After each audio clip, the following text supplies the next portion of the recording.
క్యాన్సర్కి కాగల కారణాలు ఏంటి అని చూస్తే మొట్టమొదటిగా పొగాకు నమలడము, పొగాకు త్రాగడము. దీనివల్ల సుమారుగా 40-50% క్యాన్సర్లు వస్తూ ఉంటున్నాయి. సో కాబట్టి పొగాకు త్రాగడము, నమలడము. రెండోదిగా అధికంగా మద్యపానం సేవించటము.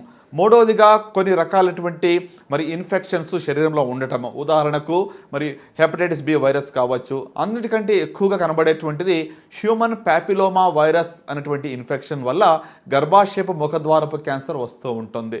సో కాబట్టి కొన్ని ఇన్ఫెక్షన్స్ వల్ల కూడా క్యాన్సర్ రావచ్చు. అలాగనే పొల్యూషన్ వల్ల వస్తూ ఉంటుంది.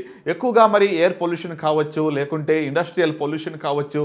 దీనివల్ల కూడా క్యాన్సర్ యొక్క సంఖ్య క్రమేణా పెరుగుతూ ఉంది. అట్లనే జన్యుపరంగా కూడా క్యాన్సర్ వచ్చే అవకాశాలు ఉంటాయి. జన్యుపరంగా క్యాన్సర్ వచ్చే అవకాశాలు 5-10% మాత్రమే.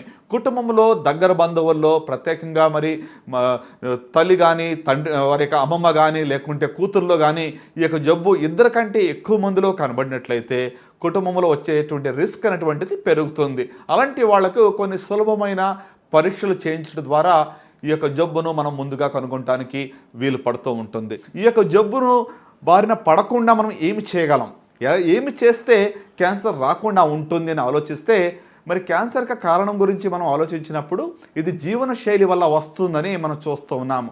సర్వసాధారణమైనటువంటి కారణం ఏంటి అని చూస్తే మనకి జీవన శైలి అనగా మనం తినేటువంటి ఆహారం కావచ్చు, మనం తాగేటువంటి నీళ్లు కావచ్చు, మనం పీల్చేటువంటి గాలి కావచ్చు, లేక మనకు అలవాట్లు కావచ్చు. అలవాట్లు అనగానే పొగ త్రాగటము, పొగ నమలటము, మద్యపానం అధికంగా చేయటం. ఈ యొక్క అలవాట్ల వల్ల మన యొక్క జీవితంలో చాలా ప్రభావం పడుతూ ఉంటుంది. చాలామంది చెప్తూ ఉంటారు, నేను పొగ త్రాగటం లేదు, ఇబ్బంది ఏమీ లేదు, మా ఫ్రెండ్స్ పొగ తాగుతున్నారు ఏంటి అని. కానీ సెకండ్ హ్యాండ్ స్మోక్ అని ఒకటి ఉంటుంది. దాని ద్వారా మీ యొక్క మిత్రుడు పొగ త్రాగినట్లయితే వాడు వదిలిపెట్టేటువంటి ఆ యొక్క పొగలో ఉన్నటువంటి టాక్సిక్ కెమికల్స్ సుమారుగా 50కి పైగా క్యాన్సర్ కాజింగ్ కెమికల్స్ అందులో ఉంటాయి. వాటి వల్ల క్యాన్సర్ యొక్క రిస్క్ అనేటువంటిది పొగ త్రాగని వారికి కూడా ఉంటుంది. 25% లంగ్ క్యాన్సర్లు, ఊపిరితిత్తుల క్యాన్సర్లు సెకండ్ హ్యాండ్ స్మోక్ వల్ల వస్తూ ఉంటున్నాయి. సో కాబట్టి బైబిల్లో రాయబడినట్లుగా మనం ఎవరితో సాంగత్యం చేస్తున్నాం అది కూడా చాలా ప్రాముఖ్యమని మనం గుర్తెరగాలి. ఎందుకంటే మనము పొగ త్రాగపోయినప్పుడు కూడా త్రాగే వాళ్ళ దగ్గర ఉంటే మనకు కూడా రిస్క్ ఉందని గుర్తుపెట్టుకోవాలి. అలాగనే అసలు ఈ క్యాన్సర్ జబ్బు రాకుండా మనం ఏమి చేయగలం, ఎలాంటి సూత్రాలు మనం పాటిస్తే ఈ జబ్బు రాకుండా మనం చూసుకోగలం, దీని గురించి మనం మాట్లాడుకుందాం. మొట్టమొదటిగా ఒకవేళ మీరు పొగ త్రాగుతున్నట్లయితే మానేయాలని నేను మనవి చేస్తున్నాను.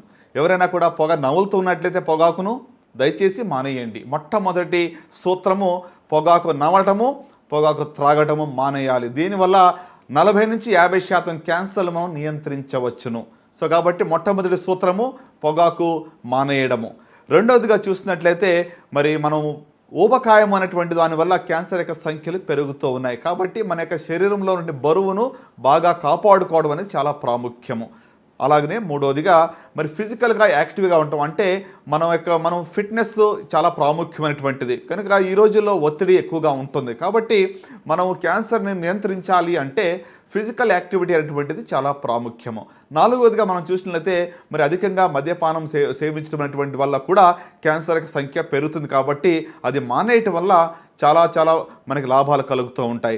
అలాగనే ఐదవదిగా మనం చూసినట్లయితే అధికంగా సన్లైట్లో ఎక్స్పోజ్ కాకుండా ఉంటాం. సుమారుగా 2 గంటల నుంచి 4 గంటల సమయంలో అల్ట్రా వైలెట్ రేస్ యొక్క రిస్క్ ఎక్కువగా ఉంటుంది. కాబట్టి ఆ సమయంలో ఎక్కువగా ఎండలో ఉండకుండా ఉంటే స్కిన్ క్యాన్సర్స్ నుంచి ప్రొటెక్షన్ మనకు దొరుకుతూ ఉంటుంది. అలాగనే ఏడవదిగా మనం మాట్లాడాల్సి వస్తే కొన్ని స్క్రీనింగ్ టెస్ట్ అనేటువంటివి అందుబాటులో ఉన్నాయి.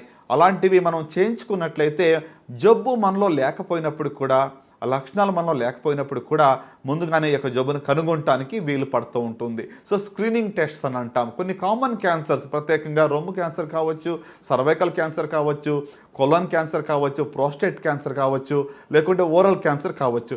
వీటికి సంబంధించి కొన్ని సులువైన ఎంతో తక్కువ ఖరీదుతో కూడిన కొన్ని పరీక్షలు మనకు అందుబాటులో ఉన్నాయి. అవి చేయించుకున్నట్టు ద్వారా ఈ యొక్క జబ్బును మనం ముందుగానే కనుగొనటానికి వీలు పడుతుంది. వాటినే స్క్రీనింగ్ టెస్ట్ ఫర్ క్యాన్సర్ అని చెప్తూ ఉంటాం. స్క్రీనింగ్ టెస్ట్ అనగా ఏమిటి, ఇవి ఎందుకు చేయాలి, దీనివల్ల ప్రయోజనం ఏమిటి అని మనం తెలుసుకుందాం. స్క్రీనింగ్ అనగానే మనకు జబ్బు శరీరంలో ఏర్పడక ముందే కొన్ని పరీక్షలు చేయించుకుంటే దాన్ని స్క్రీనింగ్ అంటాం. మనకు కొన్ని లక్షణాలు ఉన్నప్పుడు పరీక్షలు చేయించుకుంటే దాన్ని డయాగ్నోసిస్ అంటాం, లేకుంటే రోగ నిర్ధారణ అంటాం. సో కాబట్టి స్క్రీనింగ్ ఎవరు చేయించుకోవాలి? ఎలాంటి ఇబ్బందులు లేవు, అంతా బాగున్నాను నేను అనుకున్న వాళ్ళు తరచుగా వాళ్ళ యొక్క వయస్సును బట్టి కొన్ని పరీక్షలు చేయించుకోవాలి. ఇందాక మనం మాట్లాడుకున్నాం, స్త్రీల్లో ప్రత్యేకంగా రొమ్ము క్యాన్సరు, గర్భాశయపు ముఖద్వారపు క్యాన్సరు సర్వసాధారణంగా కనబడుతూ ఉంటాయి. సో కాబట్టి ఈ రెండింటికి కూడా మనకు ఒక మంచి 2 టెస్టులు అందుబాటులో ఉన్నాయి. ఉదాహరణకు రొమ్ము క్యాన్సర్కు ఎలాంటి స్క్రీనింగ్ టెస్టులు చేయించుకోవాలి అని చూస్తే వాళ్లకు 3 రకాల స్క్రీనింగ్ టెస్టులు అందుబాటులో ఉన్నాయి. మొట్టమొదటిగా మరి బ్రెస్ట్ సెల్ఫ్ ఎగ్జామినేషన్, అంటే రొమ్ము యొక్క స్వీయ పరీక్ష, రొమ్ము స్వపరీక్ష అనేటువంటిది నెలకు ఒక్కసారి చేసుకున్నట్లయితే రొమ్ములో ఎలాంటి మార్పులు ఉన్నా కూడా మనం దానిని చూసుకుని తెలుసుకుని వైద్యుని సంప్రదించినట్లయితే వెంటనే దాన్ని నిర్ధారణ చేయడానికి వీలు పడుతూ ఉంటుంది. సో కాబట్టి మంత్లీ వన్స్ రొమ్ము యొక్క స్వీయ పరీక్ష అనేటువంటిది చేసుకోవాలి. రెండోదిగా క్లినికల్ బ్రెస్ట్ ఎగ్జామినేషన్, అంటే రొమ్ము యొక్క పరీక్షను వైద్యుని చేత చేయించుకోవటం. మరి 21 సంవత్సరం నుంచి 40 వరకు చూసినట్లయితే 3 సంవత్సరాలకు ఒక్కసారి మీరు వైద్యుని సంప్రదించినట్లయితే వాళ్ళు ఎగ్జామిన్ చేసి ఎలాంటి గడ్డలు ఏమైనా ఉన్నాయా, ఎలాంటి మార్పులు ఉన్నాయని చూస్తారు. ఈ 2 కాకుండా చాలా ప్రాముఖ్యమైనటువంటి స్క్రీనింగ్ టెస్ట్ రొమ్ము క్యాన్సర్కు అందుబాటులో ఉంది. దాని పేరే మ్యామోగ్రఫీ అంటాం. మ్యామోగ్రఫీ అనగానే ఏమిటి అంటే ఇది రొమ్ము యొక్క ఎక్స్రే అయి ఉంటున్నది. ఈ రొమ్మును ఒక ఎక్స్రేలో తీసి రొమ్ములో మనకి తెలియకుండానే, చేతికి తగలకుండానే చిన్న కణితులు ఏమైనా ఏర్పడ్డాయా, అంటే సుమారుగా మరి ఒక 1/2 సెంటీమీటర్ కావచ్చు, 1 సెంటీమీటర్ కావచ్చు, చిన్న కణితులు మనకు తెలియకుండానే ఇక క్యాన్సర్ ప్రారంభమైనట్లయితే దానిని మనం ముందుగానే నిర్ధారణ చేయడానికి, పట్టుకోవడానికి వీలు పడుతుంది. ఇందాక మనం మాట్లాడుకున్నాం, ముందశలో క్యాన్సర్ని పట్టుకుంటే దాన్ని పూర్తిగా మనం జయించవచ్చు. కాబట్టి మనకు లక్షణాలే లేకుండా ఉన్నప్పుడు మనం పట్టుకుంటే ఇంకా ముందుగా పట్టుకున్నట్టు. కాబట్టి దాని ద్వారా మనం జబ్బుపై పూర్తిగా జయాన్ని పొందడానికి వీలు పడుతుంది. సో రొమ్ము క్యాన్సర్ గురించి 3 పరీక్షలు చెప్పాను. మొట్టమొదటిది రొమ్ము స్వీయ పరీక్ష, రెండవది క్లినికల్ బ్రెస్ట్ ఎగ్జామినేషన్, మూడవది మ్యామోగ్రఫీ. సరే, ఈ మ్యామోగ్రఫీ ఎప్పుడు చేయించుకోవాలి, ఎవరు చేయించుకోవాలి అని చూస్తే 35 నుంచి 40 సంవత్సరాలు పైబడిన వారు సంవత్సరానికి ఒక్కసారి ఈ యొక్క మ్యామోగ్రఫీ చేయించుకుంటే సరిపోతుంది. 20 నుంచి 40 సంవత్సరాల లోపల వాళ్ళు ఈ యొక్క మ్యామోగ్రఫీ చేయించడం వల్ల ప్రయోజనం ఉండదు. ఎందుకంటే వారి యొక్క రొమ్ము ఎంతో డెన్స్గా ఉంటుంది కాబట్టి ఈ యొక్క ఎక్స్రేలో ఏమీ కూడా కనబడదు. కాబట్టి చిన్న వయసు ఉన్న వాళ్ళు నాకు కూడా మ్యామోగ్రఫీ కావాలని అడగటం వల్ల ఎలాంటి ప్రయోజనము ఉండదు. సో కాబట్టి 40 ఇయర్స్ దాటిన తర్వాత సంవత్సరానికి ఒక్కసారి ఈ యొక్క మ్యామోగ్రఫీ ఎలాంటి ఇబ్బందులు లేకపోయినప్పటికీ చేయించుకోవటువంటిది మంచిది. అలాగనే సర్వైకల్ క్యాన్సర్ గురించి మనం ఎలాంటి స్క్రీనింగ్ టెస్టులు చేయించుకోవాలి అని చూస్తే మరి సింపుల్ టెస్ట్ అందుబాటులో ఉంది. దాని పేరే ప్యాప్ స్మియర్ అని అంటాము. దీన్ని ఎలా చేస్తారు, ఇదేమైనా నొప్పి కలిగిస్తుందా అంటే ఏమాత్రం కూడా ఇబ్బంది కలిగించదు. ఎందుకంటే మన యొక్క మరి గర్భాశయపు ముఖద్వారం మీద ఉన్నటువంటి కొన్ని కణాలను ఒక చిన్న పెన్సిల్ ద్వారా దాన్ని తీసుకుని దానిని మైక్రోస్కోప్లో చూసి జబ్బు ఏమైనా ప్రారంభమైందా లేదా అని తెలుసుకోవడానికి వీలు పడుతుంది. మరి గర్భాశయపు ముఖద్వారపు క్యాన్సర్ను ఒక 5 సంవత్సరాల ముందుగానే గుర్తించడానికి ఈ యొక్క టెస్ట్ మనకి అందుబాటులో ఉంది. సో కాబట్టి సర్వైకల్ క్యాన్సర్కి సంబంధించి ప్యాప్ స్మియర్ ఎవరు చేయించుకోవాలి? 21 సంవత్సరం నుంచి 40 సంవత్సరం వరకు 3 సంవత్సరాలకు ఒకసారి చేయించుకుంటే సరిపోతుంది. 40 సంవత్సరాలు పైబడిన వారు సంవత్సరానికి ఒక్కసారి చేయించుకుంటే సరిపోతుంది. గర్భసంచి తీసేసిన వారు ఈ యొక్క టెస్ట్ చేయించుకోవాల్సిన అవసరం అసలు లేదు. సో కాబట్టి గర్భాశయ ముఖద్వారపు క్యాన్సర్ గురించి, రొమ్ము క్యాన్సర్ గురించి మనం తెలుసుకున్నాం.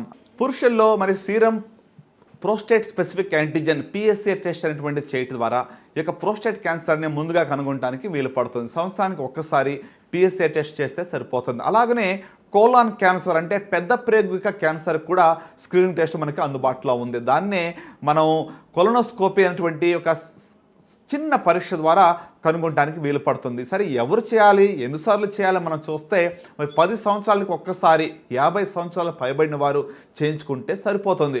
ఒకసారి నార్మల్గా వస్తే మరలా 10 ఏళ్ల వరకు కూడా అది చేయించుకోవాల్సిన అవసరము లేదు. ఎందుకంటే కోలాన్ క్యాన్సర్ అనేటువంటిది ఒక చిన్న పుండుగా ప్రారంభమై అది క్యాన్సర్లోగా మారాలి అంటే అంత సమయం పడుతుంది.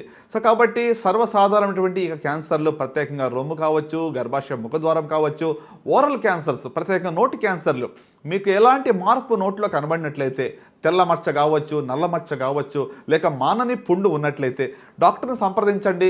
ఎలాంటి టెస్టులు లేకుండా టార్చ్ లైట్ ఎగ్జామినేషన్ చేసి దానిని ముందుగా కనుగొనడానికి జబ్బు ఉన్నదా లేదా అని తెలుసుకోవడానికి వీలు పడుతూ ఉంటుంది. సో కాబట్టి ఇలాంటి సర్వసాధారణ క్యాన్సర్లకు స్క్రీనింగ్ టెస్టులు మనం చేయించుకోవడం వల్ల మనం జబ్బును ముందుగా కనుగొనవచ్చు. సో క్యాన్సర్ నివారించాలి అంటే మన జీవనశైలి మారాలి, మన యొక్క అలవాట్లు మారాలి, మన యొక్క మరి చాయిసెస్ అంటే మన యొక్క తీర్మానాలు, మనం ఏం కావాలని కోరుకుంటున్నామో ఈ లోకంలో అవి మారాలి. సో ఇలా చేసుకున్నట్లయితే ఖచ్చితంగా మరి యొక్క జబ్బుపై మనం జయాన్ని పొందడానికి వీలు పడుతుంది. కేవలం 5-10% క్యాన్సర్లు మాత్రమే వంశపారంపర్యంగా వస్తాయి. సో కాబట్టి ఇంట్లో ఎవరికో వచ్చిందంటే మాకు వచ్చేస్తామని చెప్పి అందరూ భయపడవలసిన అవసరం లేదు. ఒకవేళ మీ కుటుంబంలో ఎక్కువ మందికి అంటే 2 కన్నా ఎక్కువ మంది దగ్గర సంబంధుల్లో క్యాన్సర్ యొక్క లక్షణాలు ఉన్నట్లయితే అప్పుడు మీరు కొన్ని జెనెటిక్ టెస్ట్ చేయించుకోవచ్చు. దాని ద్వారా మీలో ఈ జబ్బు ఉన్నదా లేదని తేల్చడానికి వీలు పడుతూ ఉంటుంది. సో కాబట్టి ప్రియ శ్రోతలారా, మీ అందరికీ నేను చెప్పవలసిన విషయం ఏంటంటే క్యాన్సర్ అనగానే భయపడవలసిన అవసరం లేదు. క్యాన్సర్ని జయించడానికి తగ్గ పరికరాలు, తగ్గ మందులు అందుబాటులో ఉన్నాయి. అన్నిటికంటే ముందుగా ఈ జబ్బు రాకుండా జాగ్రత్తలు తీసుకుంటే మరి దానికన్నా గొప్ప విషయం మరొకటి లేదు. కాబట్టి మన జీవన శైలిపై మన యొక్క మనసును ఉంచుదాం. మన యొక్క జీవన శైలిని మనం బాగు చేసుకున్నట్లయితే ఖచ్చితంగా ఈ యొక్క సంఖ్యను మనం తగ్గించడానికి వీలు పడుతూ ఉంటుంది. సో కనుక క్యాన్సర్పై జయించాలి అంటే మొట్టమొదటిగా మన యొక్క జీవన శైలిపై మనకు కంట్రోల్ ఉండాలి. అప్పుడు మనం దీన్ని జయించడానికి, తగ్గించడానికి వీలు పడుతూ ఉంటుంది.